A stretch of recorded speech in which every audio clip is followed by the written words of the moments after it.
What's up, theorists? It's your boy CJ Williams with Culturalist Theory, and we're wrapping up the holiday season, leaving one more gift under your tree. Appreciate all the support throughout the year, and with that being said, this is not a worst albums list. None of the albums on this list are necessarily bad, but we feel they underperformed whether looking at expectations, deliveries, or a mixture of both. Hell, you might even see an album or two on here that made our top albums of the year list as well. Two things can be right at the same time. Now let's get into it. Number 10, Freddie Gibbs, Soul Sold Separately. Now, wait, before you run to the comments saying the list is not it, just hear us out. We've come back to this album numerous times since its release and definitely took away some solid tracks. But following his historic back-to-back run with Bandana and Alfredo, we'd be lying if we said this project met the same level of hype, essentially landing it on this list because of its nearly unprecedented expectations rather than delivering a subpar project. Getting its name from the 2019 track Education, Soul Sold Separately, is a concept album structured around a fictional resort and casino that gives the listener an insight into Freddie's creative process when working on the project. While he does incorporate more mainstream elements, enlisting features from Offset and Moneybagg Yo, while reuniting with collaborators Pusha T, Anderson .Paak,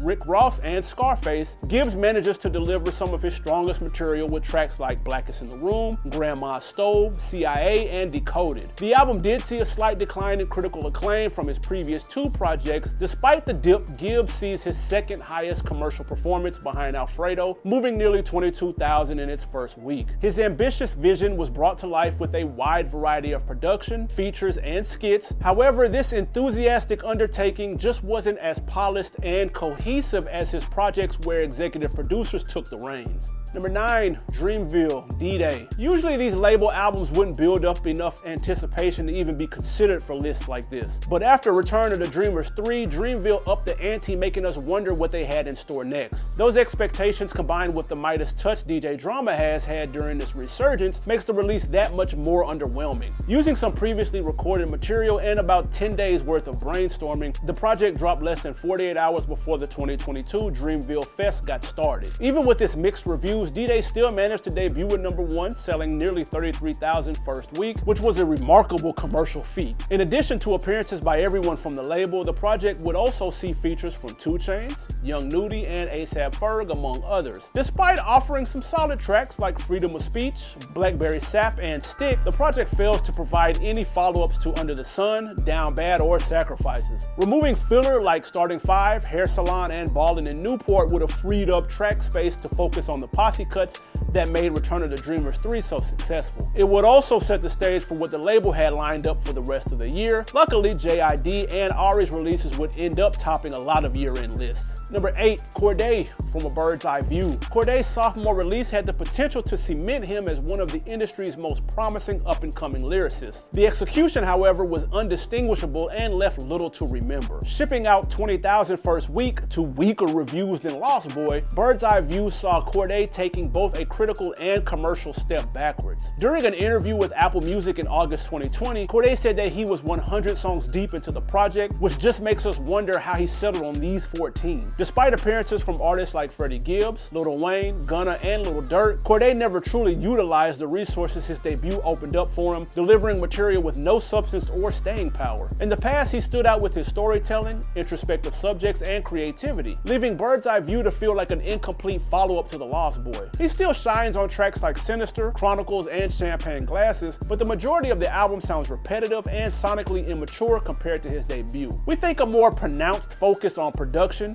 narrative direction, and better chemistry between him and his features would have all vastly improved the final product. Moving forward, it would also be dope to see Corday developing his personality and distinguishing himself from his peers as he experiments with different flows and sounds. Number 7, Big Crit, Digital Roses Don't Die. Crit lands at an interesting spot on this list. While he clearly has demonstrated the artistic excellence to expect great things from him, his previous project, Crit Is Here, didn't leave a lot of room for anticipation. Digital Roses sees Crit explore exploring more rhythmic and groove-oriented sounds while getting further away from the traditional rap approach. This departure was accompanied by a slight dip in critical reviews. While standout cuts like South Side of the Moon, So Cool, and Would It Matter kept him afloat, the project as a whole suffered from a lack of versatile sounds and flows. Minimal features and very little outside production also kept the majority of the focus on Crit, making him sound one-dimensional versus a project like Forever Is a Mighty Long Time, emphasizing his multifaceted approach. We would like to hear him work with different producers, bringing out more legendary collaborations and expanding his catalog with more lyrically charged storytelling classics. Number 6, Little Baby, It's Only Me. Following his breakthrough with My Turn, Baby had an opportunity to set himself apart as the clear face of the game. While It's Only Me sees Baby debuting number 1, selling 216,000 copies its first week, a 20,000 unit improvement over its predecessor, it enjoyed significantly less staying power with no standout tracks. Features from Young Thug, Future,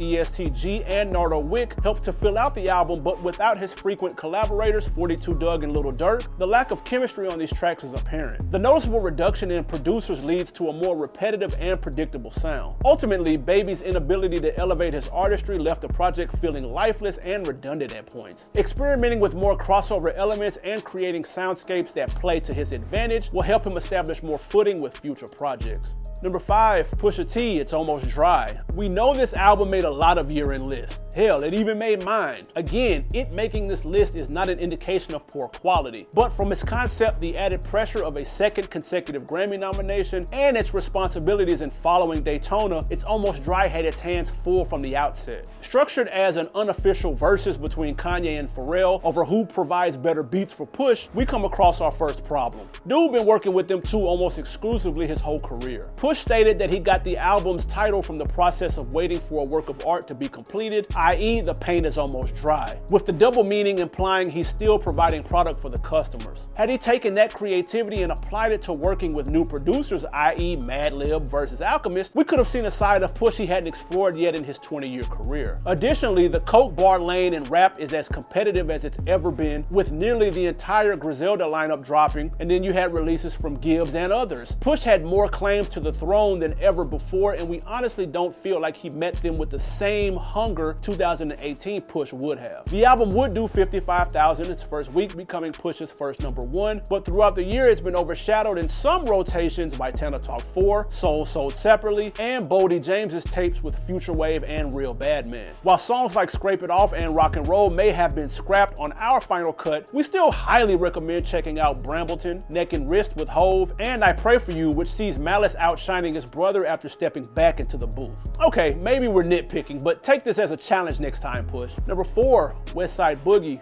More Black Superheroes. Westside Boogie's sophomore follow-up to Everything's For Sale flew under the radar for some and hit the bullseye for others. While we had high hopes for the project, which sported features from Smino, Snoop, and Big Draco among others, we found that it ultimately failed to meet the level of hype and execution its predecessor achieved. Stuck, LOL, SMH2, and Can't Even Lie are all solid tracks, but they didn't reach the same ceiling as tracks like Rainy Days, Skydive 2, and Live 95. Westside Boogie was poised to be the next West Coast storyteller to emerge on the scene, but in the 3 years since Everything's For Sale, he seems to have accepted a more passive role, allowing artists like Vince Staples and Tyler the Creator to stand on the stage instead. We think focusing on the emotionally charged storytelling that made tapes like Thirst 48 and Everything's For Sale noteworthy, while including more competitive features, would drastically raise Boogie's stock and put him back on the star trajectory he found himself on less than 3 years ago. Number 3, Joey Badass 2000. Following Joey's 5-year hiatus from the game, many changes took place. The soundscape of music undertook a massive overhaul, leaving Joey to come back to a game that was unfamiliar to him. What we get from that 5-year break is less than satisfactory, with a noticeable decline in lyricism and subject material. Moving 22K first week, 2000 sees a small decline in critical and commercial success compared to All American Badass. Joey gets solid contributions from Jid on Wanna Be Loved, Westside Gunn on Brand New 911, and Chris Brown on Welcome Back, but he ultimately leaves some some of his fans in the dark for the majority of the project. Of course, he has a heartfelt tribute to Steez on Survivor's Guilt and a couple of decent album cuts with Where I Belong and One of Us. But our biggest problem with the tape lies in his nonchalant attitude surrounding the project. Obviously, artists don't owe us fans anything, but to starve your fans for 5 years and release a project that didn't even make top 10 considerations in the culture, we have no choice but to firmly put this project towards the top of our disappointing list. Let us know down in the comments, what are your top 5 projects that took 5 years or longer to follow up an artist's previous work? I know that's gonna take some homework, but think on that a little bit and throw them in the comments for us.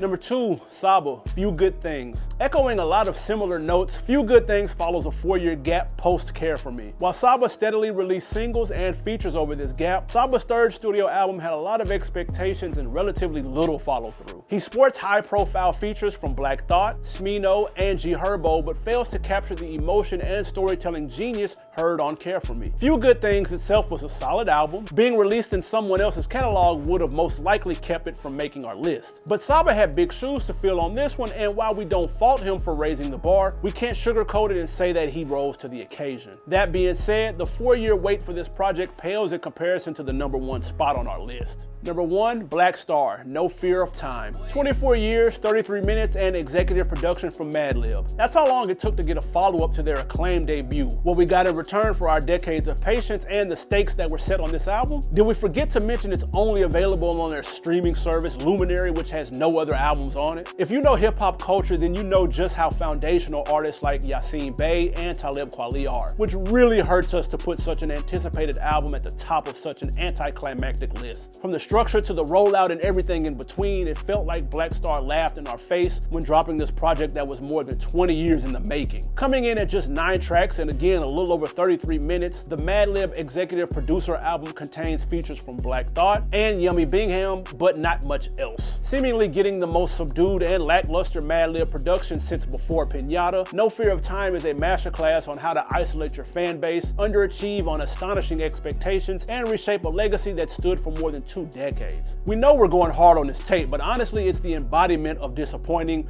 to finally get a project from highly revered artists after more than 20 years just to feel like you were delivered a money grab and nothing else. After 24 years, we would have wanted to hear a star-studded lineup of features, production on the level of Pinata and Bandana, and some of the most purposeful and intimate lyrical performance of their respective careers. No, the album wasn't bad, but anything short of an instant classic was going to land this project at the top of our list. Happy holidays, theorists. That does it for our list. We know there's a lot to take away, so just let us know what you think down in the comments. Like the video, subscribe to the channel, and tap in with us next year. We're gonna turn it up. Stay dangerous, my friends.